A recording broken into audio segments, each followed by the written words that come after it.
Hey guys, I know I'm wearing the same clothes, but I'm recording this on the same day as my previous video. I have a book haul. I know I haven't had some for a long time, and I previously went to the library and bought a bag of books for $5. And so, being a lovely day, I decided to go to the library, and they had some books that I have been wanting to pick up for a while, and for $5 I just could not say no. I can't. I'm sorry. But, well, I'm not sorry. But I got 1, 2, 3, 4, 5, 6, 7, 8, 9, 10, 11, 12, 13, 16, 17, 18, 19, 20. I got 20 books for $5, so I think I did quite well for myself. I think that works out to be 25 cents each. I do have the two of the books I'm going to show you I already own, so I'm gonna go. I picked them up just in case because I couldn't not remember if I owned them. But if not, I'm gonna probably give them to my sister anyway. So let's move on. Today I think I might break it up into a few parts, maybe one or two, and actually read the synopsis for you guys, and because I haven't done that for a long time, and yeah, unless it's a series book and it's like the third or whatever book. So anyway. I've done my research, so hopefully I'm not jumping too forward. Okay, so the first book that I got is called Primal Fear by William Dahl. And this one says it's a legal battle equal to presumed innocence, a nightmare of terror and psychopathology to match the Silence of the Lambs, which is pretty much why I picked it up, because I don't really love Silence of the Lambs, but I love stuff like that. It says, Martin Vale, Chicago's most brilliant lawyer, has been set up by his enemies to defend the case he cannot win. Young Aaron Stampler has been caught red-handed after a murder that has the city reeling. He looks bound to fry, but he swears he's innocent. In a desperate gamble for justice, Vale must reach deep into the recess of a killer's mind to flush out the monster of infinite cunning and evil. Explosive, haunting, and brilliantly suspenseful, Primal Fear is a truly terrifying read.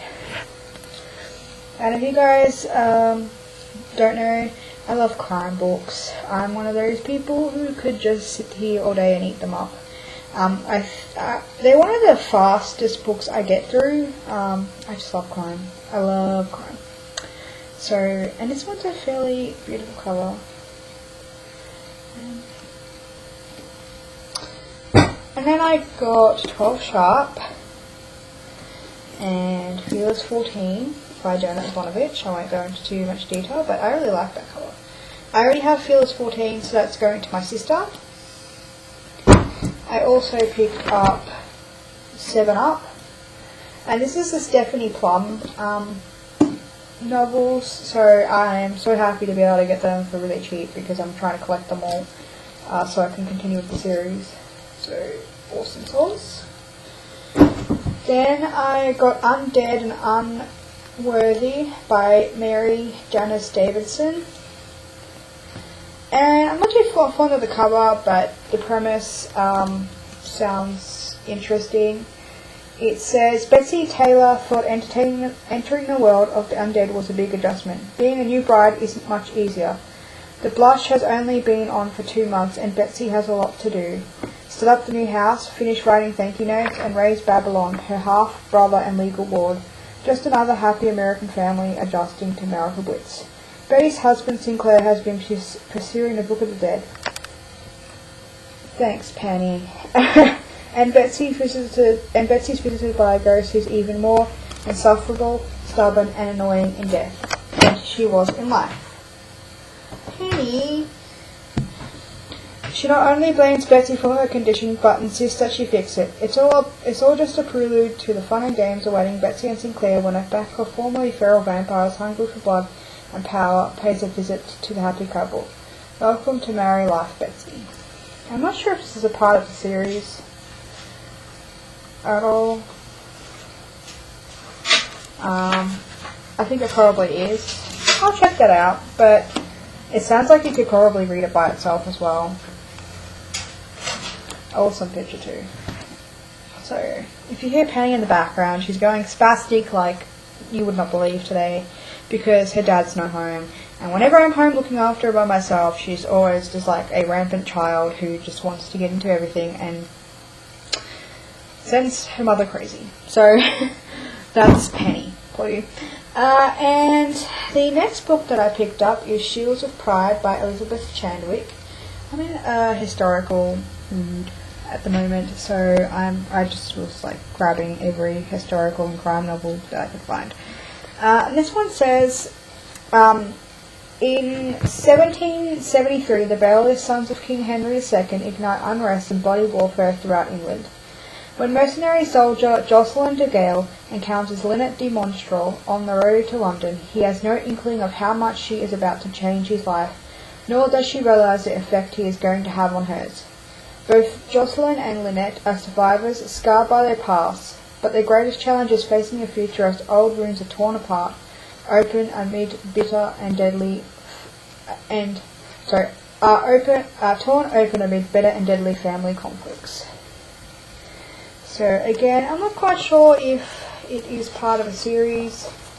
I have to look this up, but if so, I can probably find the other books, but I think it's so pretty. And I'm not really one for dresses, but when it comes to Regency books, I just love the dresses. Well, not Regency, but, you know, era books. Sorry, historical books, yes. That is the word I'm looking for. She is like an old woman poking out the window. She just looks at people passing by and says snoop. It's hilarious. Okay, and then I got another historical book called The Hidden Diary of Mary Antoinette. This is by Carol Erickson. And I haven't read anything about Marie Antoinette, but I'm fascinated with this kind of history. And I love that it's in diary form because I love diary form books. And this book, well, the synopsis of this one says, on the night before she was to be executed, Mary Antoinette leaves in her prison cell a diary she has kept since the age of 13, a journal which she began as a young Austrian Archduchess Marie Antonia in order to confess her sins. In her diary, the Queen writes of her privileged childhood, her marriage to the heir of the French throne, and the glamour and infidelity of her court after her husband ascends the throne as King Louis. I can't read Roman numerals, but we'll just go with that. But she also writes of the terrifying night the Parisian mob breaks into her palace bedroom, and her agony when her beloved husband is guillotined and her young son torn from her arms. Erickson brilliantly captures the Queen's voice, her hopes, her fears, and her suffering.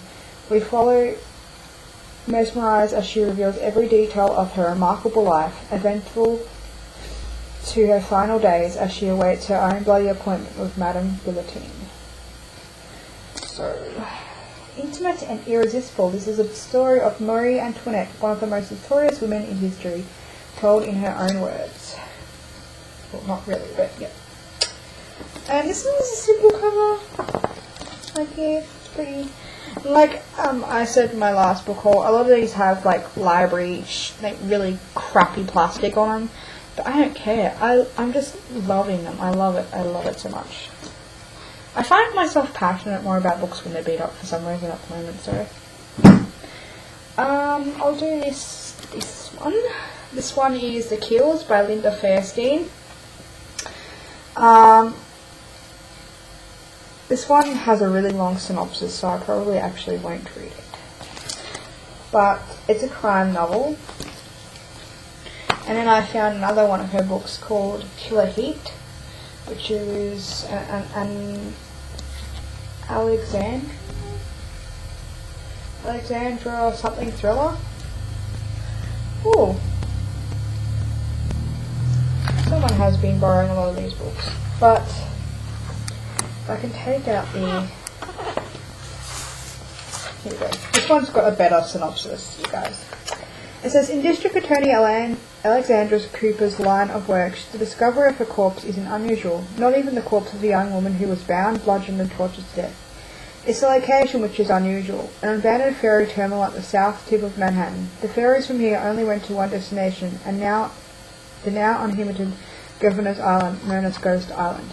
The corpse is identified as that of a part-time prostitute with the sidelining kinked in a high-end client list. A list to kill for and clearly to die for. But the list is missing, and so is another girl. Then her body is found, another deserted location, another viciously violent killing. Alex, along with Mike Chapman and Mercer Wallace, fear the killer will find more victims before they can identify him. There is a faint trail to follow, and there is a rape case for Alex to prosecute in the courtroom, peppered with her enemies seeking a rougher kind of justice. But when another young woman disappears at an isolated site not far from the governor's own, Alex knows where her priorities lie, and she has no hesitation in joining a desperate hunt for a singularly depraved murderer, a chase which catapults her into one of the most chilling encounters of her life. Awesome! And I love this cover. I just love that cover. Awesome. I'm just in love with crime, guys. I love it. Oh, it makes me excited in a happy way, if that's not weird. Okay, next book. I have some time, so I'm going to tell you guys this one. This one is A Visit from the Goon Squad, and I've heard, I haven't heard a lot about it, but I've heard of it, if that makes sense to you guys, and I really like this cover too. This one says, from Africa to Nepal's New York to San Francisco, record producers to genocidal generals, Jennifer Egan tears through the lives of her characters with verve and... I don't think that's a synopsis somehow. Actually, I don't think it has a synopsis. Oh yeah. From 1970s to our not-so-distant future, we follow Benny Salzer, an aging music module, and Sasha, his young PA, on their journeys through childhood, parties, careers, and lovers. That is a weird synopsis. One day I will be well prepared and we will get through this together. This spirit. But, yeah, and it has some weird things in it. But anyway, obviously not one I'm going to get to too soon, but for 25 cents, who can say no? Definitely not me. I got James Ellroy Crime Wave, and if you guys know and have been following me for some time, I love the Black Dahlia, whatever you want to call it. I love it so much. It is one of my favorite books, even though it kind of messes with my head. His writing style is one that I both love and hate at the same time.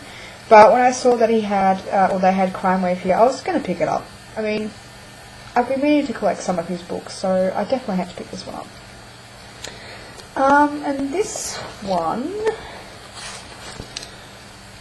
says, I'll just read you the back, whatever it says anyway. It says, James Ellroy is a unique and a powerful writer with a tough, explosive voice. His obsession with the dark side of LA is personal and vital, triggered by the murder of his mother when he was 10. This defining event spawned an early addiction to paperback crime novels, and Ellroy's own writing is saturated in an often violent underworld of bank cops, politicians, stars, sleaze, and rumour. Ellroy exploits memory, history, fact, and fiction with the relentless energy and panache. I don't know if that's what the right word is.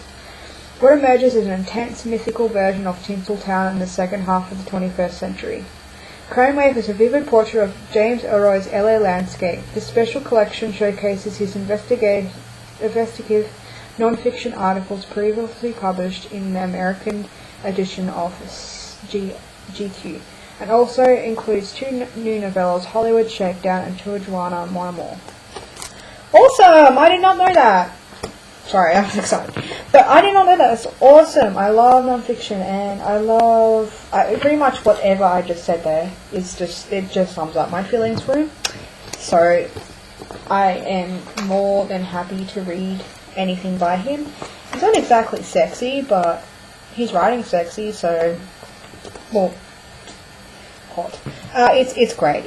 It's fantastic, and I'm gonna stop talking because yeah. So, I still have a couple more books to go, so I'm going to go and do that, and, yeah. So, thank you for watching, guys. I really want to thank you guys for sticking with me, and to all my old and new subscribers. It means a lot to me that you have stopped by my channel and watching my videos, and feel free to comment. Yeah, so I look forward to seeing you guys soon. Bye.